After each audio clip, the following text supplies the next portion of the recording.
Well, hello, my art peeps. So this is going to be part 2 of me playing with granulating watercolors. Now, I will say I've been loving these abstracts, and because 2026 trends are leaning towards that abstract realism, loose realism. I guess abstract realism, is that a thing? Maybe it is. But I watched a video where Nicholas Lopez had done this beautiful kind of textures in the water by using a spray bottle and granulating watercolors. And I have never really used granulating watercolors, or I mean, I know of them. I know there's some colors that granulate, but I never really paid much attention to it. And so now I am, because I'm realizing what I've been missing. And I do have a granulating watercolor pigment cheat sheet for you. I'm going to link it down below if you want to grab them. But basically, there are certain colors, and most tubes and even regular paints and pans will have those little codes on the side, the PGs, the PBs, the PRs, all that good stuff. And that is a pigment code. And so granulating pigments are made from heavier particles, so they naturally settle into the texture of your watercolor paper. So like cold press paper or raw or rough paper is probably the better type of paper to use them with, because it creeps into the little patterns in there, creating some beautiful broken texture effects in there. So you want to use the pigment code on your paint tube to identify them. So this color I'm using here now is Moonglow, and it's a beautiful purple. It's by Daniel Smith. And you can see, like, I absolutely love that pinkish color on the top where it's just water. We're going to do a little bit more with it because this is going to completely change. But I was like, ooh, that's just pretty in itself. And now I'm going to use a little bit of the gold. I love these two colors together. This is Quin Gold by Winsor Newton. It's just a really pretty combo. But this Moonglow has PG18 in it, and it also has PB29. Now, PB29 is an ultramarine, and that is a strong granulating color. So PG18 is also a strong or moderate granulating color. PG18 is Viridian. So those are the two base colors that this particular paint has. So it does a beautiful job with granulation. So the other colors are PB28, which is cobalt blue, is a strong one. PB36, which is cobalt turquoise, is another strong one. PR101 is an Indian red, that is also strong. And then PBR7 is burnt sienna or raw umber, which I love to use those too. But those are more moderate, along with, like I said, the PG18 is Viridian green. So that's moderate. Another one that is a strong color is cerulean blue, that's PB35, and then also turquoise or cobalt, that's another moderate granulating color, and that's PB46. So granulation is most visible on, like I said, the cold press or rough paper, and heavily diluted washes show the granulation more clearly. The phthalo pigments like PB15, PG7, those are usually smooth and they're non-granulating. So I made the mistake using my my other color blue in my part 1 and didn't realize. I was like, well, I thought it was the water that did the whole granulating thing when he was doing this, because I don't even know if he mentioned granulating colors at the beginning of his video.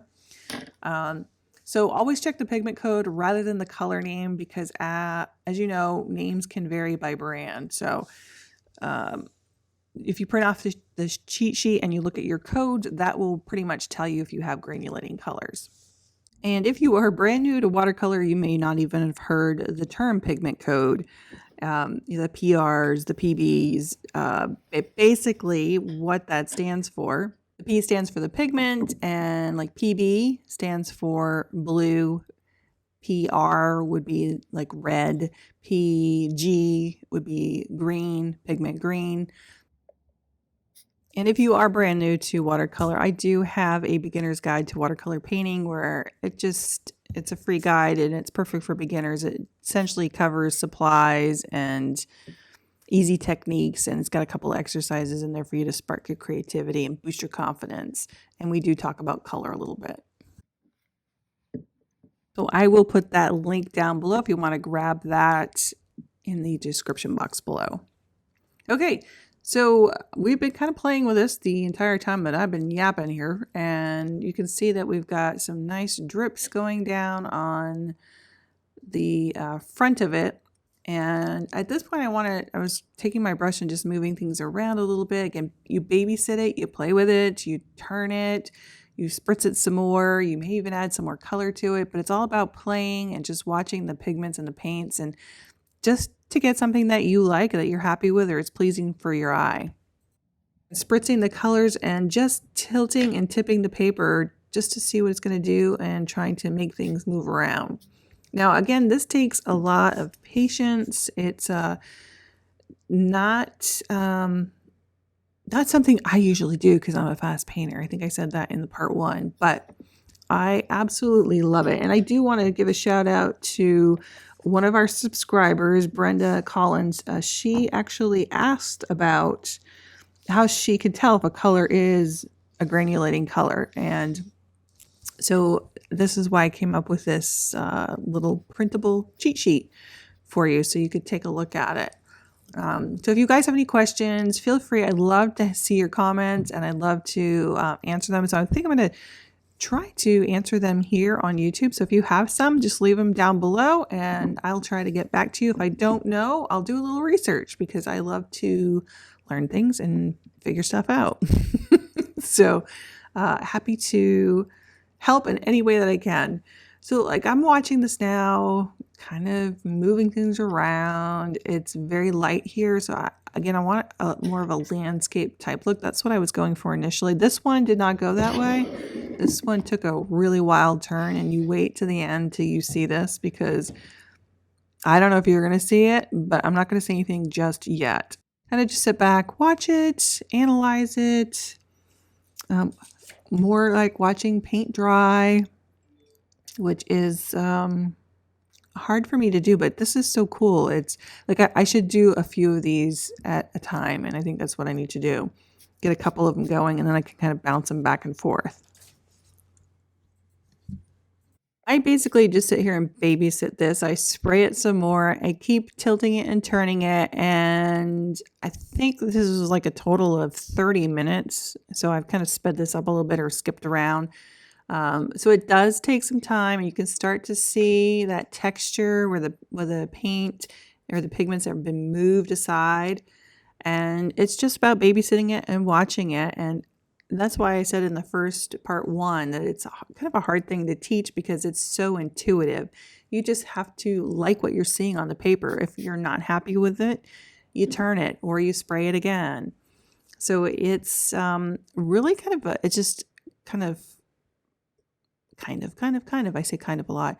It's just very therapeutic and a really fun and different way to paint for me. So you'll notice that I get a little bit of pooling underneath. I just take a tissue and just slightly clean that up just because I don't want it to be too wet and then it won't dry. I have to laugh at my last statement because I said a different way for me to paint. Is this really painting? It's just spritzing and I haven't moved my brush hardly at all, but you know, I would consider it painting. And sometimes it comes out just beautifully as is. Look at the texture in that. Is that not crazy? And you don't have to do anything else with it. You could just leave it. So a couple of these I've just been sitting and watching them and trying to decide if I want to add anything to it. The first one I turned it into somewhat of a landscape, but this one turned out really cool. And I'm going to show you the end result here when it dried. And you let me know what you see.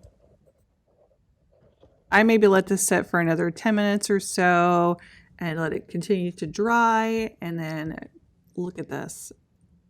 Look at that texture in there. Is that not crazy? But then if you zoom out a little bit, okay, what do you see here? Let's zoom out even more and tell me what you see. I don't think I'm going to touch this one because I just thought this was cool. I mean, you can't make this happen. It happens by itself. My other one, if you noticed, had a little skull in the bottom left-hand corner. So if you didn't see that, go back and check out part one and tell me if you see the little skull in there. It's so cool. Anyway, I hope you guys enjoyed this one. And again, a quick shout out to all my patrons. You are the reason that I am able to make these videos here on YouTube, is because of your support. And you also allow me to purchase new supplies, which I can then share with you guys.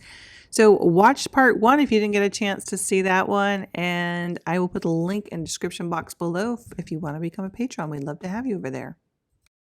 All right, we'll see you in the next video. Bye-bye.